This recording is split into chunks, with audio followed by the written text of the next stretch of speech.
Can I borrow your rifle? After SEAL snipers missed, she hit 100 straight states of history.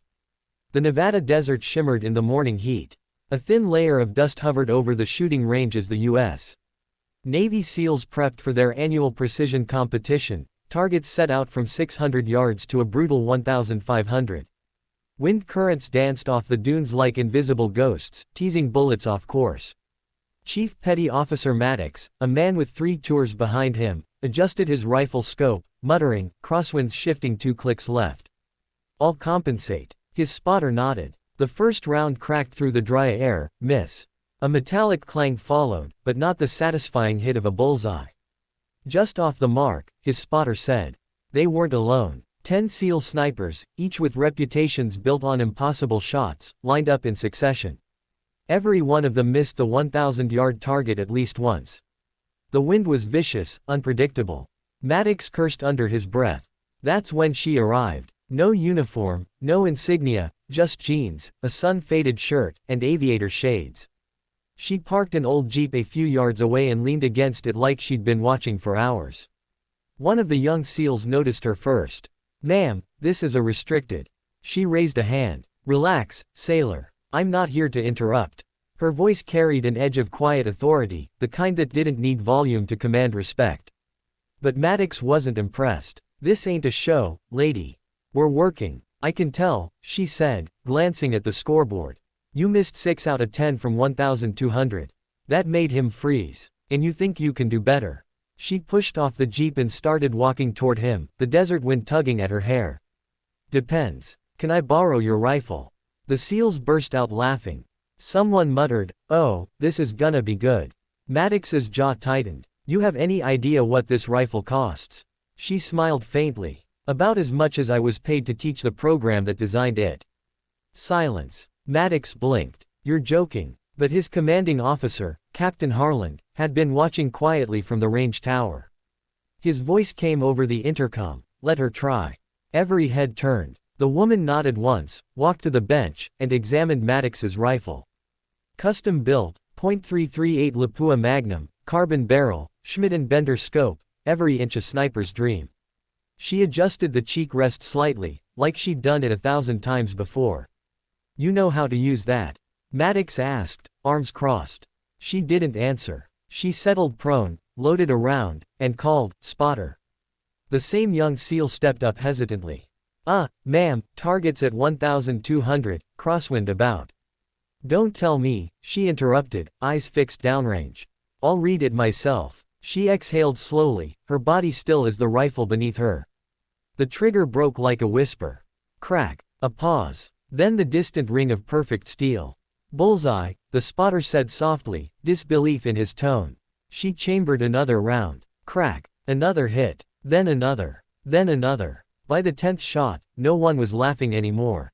Captain Harland descended the tower steps, dust puffing beneath his boots. "Who the hell are you?"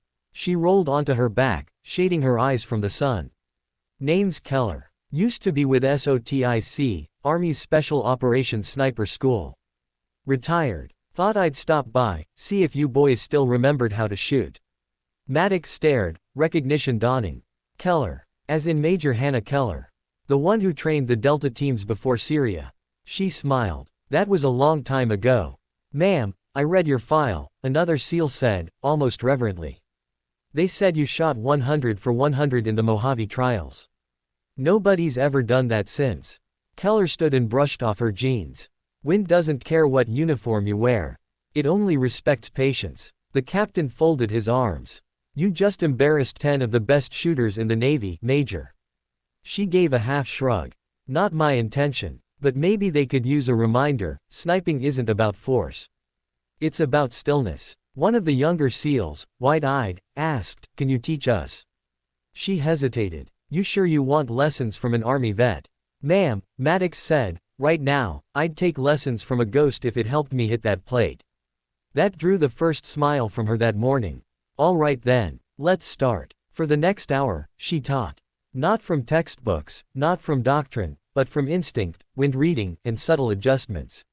She made them place a feather on the rifle's barrel, showing how the slightest breath could throw a bullet off course. She talked about mirage, the heat shimmer that told you wind direction better than any meter. Then she had them shoot. One by one, under her calm, steady voice. Wait. Don't fight the wind, ride it. Now. Crack. Hit. The SEALs began landing shots they'd missed all morning. Confidence returned. The desert air seemed to shift with them. When Maddox's turn came again, he took a breath, sighted in, and squeezed. Bullseye. He turned toward her, grinning. Guess the old school still works. Keller nodded. It always does. By afternoon, every SEAL on the range had hit at least 20 in a row. Keller, for demonstration, took the rifle again. Last run, she said. Let's see if I still have it. She moved through the targets from 800 to 1,500 yards. Each shot, one perfect metallic ping after another. The rhythm was hypnotic. The last target, a mile away, sat like a mirage against the heat haze. She adjusted for the spin drift, dialed elevation, and waited. The wind calmed for just a second. Crack. The bullet traveled for almost 3 seconds before the faint ring came back. 100 straight. The SEALs erupted. Even Captain Harlan couldn't hide his smile. Maddox approached her, extending a hand. You just gave every one of us a masterclass, Major. If you ever want a seat on the range again. She shook his hand. Appreciate it. But I didn't come to prove anything. I came because too many shooters forget what silence sounds like before the shot. He frowned slightly. Meaning? She pointed to the desert horizon. Every miss starts with noise, in here. She tapped her temple. Quiet that, and the rest follows. As the sun dipped low, the SEALs packed their gear, still buzzing from the day. Keller walked back to her jeep. Major. Maddox called after her. What do we call that lesson? She paused, smiled over her shoulder. Call it, respect for the wind. She started the engine, dust rising behind her as she drove toward the setting sun. The captain turned to Maddox, shaking his head. Remind me to never underestimate a civilian again. Maddox grinned. That wasn't a civilian, sir. That was a legend. Later, when the official report went up to command, it carried one simple note in the remarks column. Visiting civilian, identified as former Major Hannah Keller, requested to borrow rifle. Proceeded to hit 100 straight in full crosswind.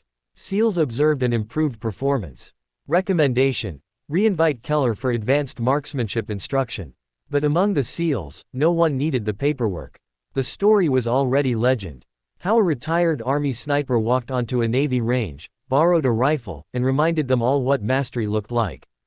In the states of history, that day earned a name whispered with respect. The day the wind listened.